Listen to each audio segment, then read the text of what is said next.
తెలంగాణ రాష్ట్ర ప్రభుత్వం సాహసోపేతమైన నిర్ణయాలు తీసుకొని ప్రజల మన్ననలు పొందుతున్న సందర్భంగా ప్రత్యర్థి రాజకీయ పక్షాలు వాటి నాయకులు ఏదో ఒక రకంగా ఈ ప్రభుత్వం మీద ఆరోపణలు చేయాలి, ఈ ప్రభుత్వం చేపట్టిన ప్రక్రియలో లేని అపోహలు సృష్టించి తప్పుల తడక అనే ఒక అభిప్రాయాన్ని కలిగించడానికి శతవిధాల ప్రయత్నం చేస్తున్నారు. కానీ నిజం నిప్పు లాంటిది.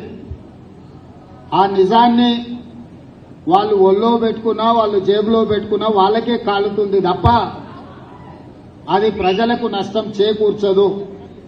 ఈ కులగణన మీద ఒక నిర్దిష్టమైన ప్రణాళికను రచించి దాన్ని ప్లానింగ్ డిపార్ట్మెంట్ కి అప్పచెప్పి దాదాపుగా 95,000 మంది ఎన్రోలర్స్ ని 9,500 మందిని వీళ్ళ మీద సూపర్వైజ్ చేయడానికి మొత్తం దాదాపుగా 104,000 మంది ప్రభుత్వ అధికారులను ముఖ్యంగా జనగణన చేసే టీచర్లందరినీ కూడా సంఘాలతో ఉప ముఖ్యమంత్రి గారు మాట్లాడి ఆ సంఘాలను ఒప్పించి వాళ్ళందరినీ కూడా ఈ కార్యాచరణలో భాగస్వాములను చేసి 150 ఇళ్లను ఒక యూనిట్ గా 95,000 యూనిట్లు దాదాపుగా చేసి ప్రతి యూనిట్ కు ఒక ఎన్రోలర్ ను పెట్టి ఆ ఎన్రోలర్ కూడా రోజుకి 8 నుంచి 10 ఇళ్లు మాత్రమే.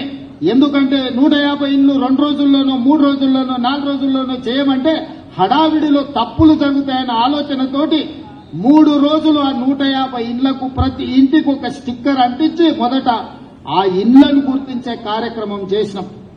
ఇళ్లను గుర్తించి ప్రతి 150 ఇళ్లను ఒక యూనిట్ గా వాటిని విభజించి దాదాపుగా 95,000 యూనిట్లుగా విభజించి 95,000 మంది ఎన్రోలర్స్ ని అపాయింట్ చేసినాం. ఆ ఎన్రోలర్స్ దాదాపుగా 45 రోజులు రోజుకు 8 నుంచి 10 ఇళ్లే. ఎందుకు మరి 150 ఇళ్లకు రోజుకి 8 10 చేస్తే 15 రోజులలో అయిపోవాలి కదా అని మీకు అనుమానం రావచ్చు. ఒక రోజు మన ఎన్రోలర్ పోతే ఆ ఇంట్లో ఉండకపోవచ్చు, ఆ ఇంటి యజమాని పెళ్లికి పోయి ఉండొచ్చు, ఆ ఇంటి యజమాని ఇంకెక్కడికైనా వెళ్లి ఉండొచ్చు, లేదా పిల్లలుండి యజమాని లేకపోయి ఉండొచ్చు.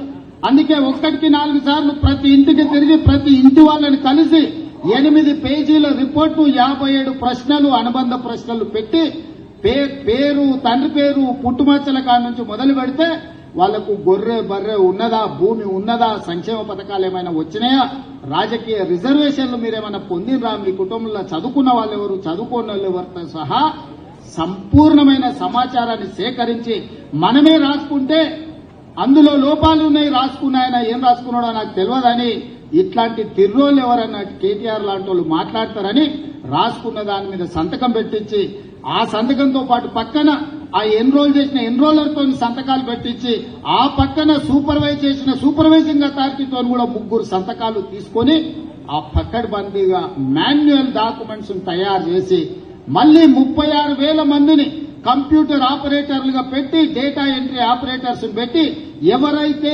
ఇల్లు తిరిగి సమాచారాన్ని సేకరించిందో వాళ్ళే కంప్యూటర్ ఆపరేటర్ దగ్గర కూర్చొని వాళ్ళే చెప్పి కంప్యూటర్లో ఎంట్రీ చేయించాలి. ఎందుకంటే ఇంగ్లీష్ లో రాసుకున్నోనికి ఈజీగా అర్థమైంది. పక్కోడు చదివితే తా తీ కావచ్చు, తీ తా కావచ్చు, కా కీ కావచ్చు, కీ కా కావచ్చు. ఈ కన్ఫ్యూజన్లు అని ఉండొద్దు అని ఎవరైతే ఇల్లు తిరిగి సమాచారాన్ని సేకరించిందో వాళ్లే డేటా ఎంట్రీ ఆపరేటర్ పక్కన కూర్చొని ఆ 150 కుటుంబాలకు సంబంధించిన సమాచారాన్ని కంప్యూటరైజ్ చేపించి కంప్యూటర్లో కూడా మొత్తం డేటా సేకరించి ఎనాలిసిస్ చేసి ఈ రోజు ఇంతకుముందు పెద్దలు బట్టి విక్రమార్క గారు చూపించిన విధంగా బలహీన వర్గాల లెక్క 5 కేటగిరీలు ఏ బి సి డి ఈ. ఇవాళ కొంతమంది అంటారు మైనారిటీల లెక్క ఎట్లా తీసారని. మైనారిటీల లెక్క తీయక తప్పదు. ఎందుకంటే బీసీ ఈ గ్రూప్ కింద వాళ్ళకు కూడా 4% రిజర్వేషన్ ఉన్నది. ఇది చట్టపరంగా సుప్రీంకోర్టు ఇచ్చిన రిజర్వేషన్. ఆనాటి యూపీఏ ప్రభుత్వం మన్మోహన్ సింగ్, సోనియా గాంధీ గారు, రాజశేఖర రెడ్డి గారు ఇచ్చిన రిజర్వేషన్. మరి ఈ 5 కేటగిరీలకు A category, B category, C category, D category, E category, ఈ అన్ని కేటగిరీలను విడివిడిగా ఎంతమంది ఉన్నారని లెక్క తేలిస్తే బలహీన వర్గాల లెక్క 56.33% లెక్క తేలింది. మా దళిత సోదరులది 10.45% తేలింది. మా గిరిజన సోదరులది 10.08% తేలింది దాదాపుగా. అదేవిధంగా ఆనాడు పదే 12 గంటలల్లా ఒక్క రోజు చంద్రశేఖరరావు కాకి లెక్కలు చెట్ల మీద ఇస్తరాకులు పుట్టినట్లు లెక్కలు కట్టి ఇదే పెద్ద బైబిల్, ఇదే ఖురాను, ఇదే భగవద్గీత, ఈ లెక్కనే కరెక్ట్ అని కాకి లెక్కలు చూపించాడు. నేను ఆ కాకి లెక్కలకు ఒక్కటే చెప్పదలుచుకున్నా. మా దామాన్ని ఇక్కడనే ఉన్నాడు. ఎస్సీ ఉపకులాలు 59 మంది. ఇన్నేళ్ల నుంచి ఆ లెక్క కరెక్ట్ గా ఉంది. కానీ కాకి లెక్కల కేసీఆర్ చేసిన సమగ్ర కుటుంబ సర్వేలో ఎస్సీ ఉపకులాలు 82 కులాలు అందే ఇచ్చాడు. ప్రభుత్వం దగ్గర అధికారికంగా డేటా ఉంది, డాక్యుమెంట్ ఉంది. మా దామన్న కాగితం తీసుకొని చూపించాలి.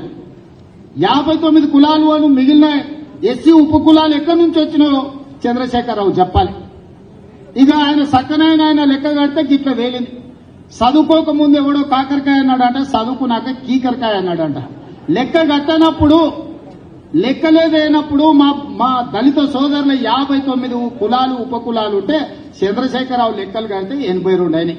ఈ సొక్కమైన లెక్క తీసుకొచ్చి నా లెక్కనే ఇది కరెక్టు, నేను సత్యహరిచంద్రుని, ఆయన పోతా ఆయన వారసుడుగా నేను పుట్టినా, నా లెక్కకు ఈ రోజు బట్టి విక్రమార్క, రేవంత్ రెడ్డి, ఉత్తమ్ కుమార్ రెడ్డి చేసిన లెక్కకు పొత్తన లేదు, ఇది తీసి పక్కన పడేయండి అంటుంది. నిజంగానే చంద్రశేఖరరావు దీన్ని అనాలి అంటే ఎప్పుడు ఆయనకు నైతిక హక్కు వస్తుందంటే ఆయన సమగ్ర కుటుంబ సర్వేతో పాటు ఈనాడు ప్రభుత్వం చేసిన కులగణంలో ఆయన కొడుకు, ఆయన అల్లుడు అందులో లెక్కలు రాపిస్తే ఆయన లెక్క గురించి మాట్లాడడానికి అధికారం ఉంది. అసలు తెలంగాణ సమాజంలో జీవించే హక్కే చంద్రశేఖరరావుకు లేదు. ఈ సమాజంలో ఉన్న ప్రజల అందరి లెక్క కట్టి అధికారికంగా ప్రభుత్వం చేసిన లెక్క ఇది ప్రైవేట్ గా రేవంత్ రెడ్డి, బట్టి విక్రమార్కను, ఉత్తమ్ కుమార్ రెడ్డి గారు వ్యక్తులుగా చేసిన లెక్క కాదు. ఇది ప్రభుత్వం లెక్క, అధికారిక లెక్క.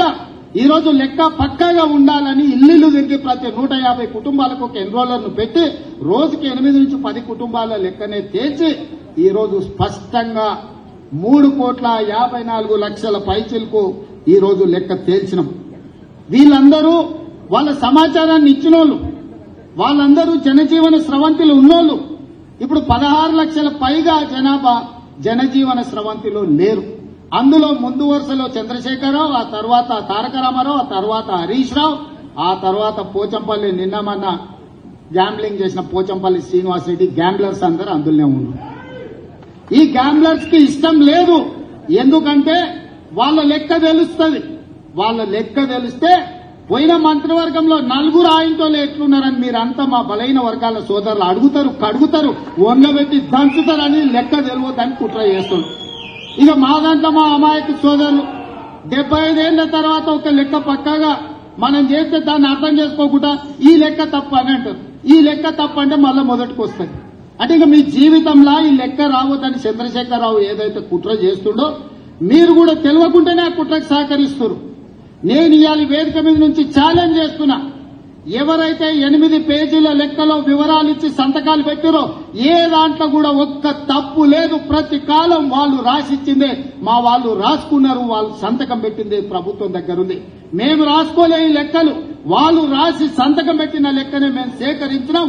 3,54,00,000 పైచిలకు ఏదైతే లెక్క ఉందో వాళ్ళు ఇచ్చిన సమాచారం 96.9% లెక్కలు ఇచ్చారు.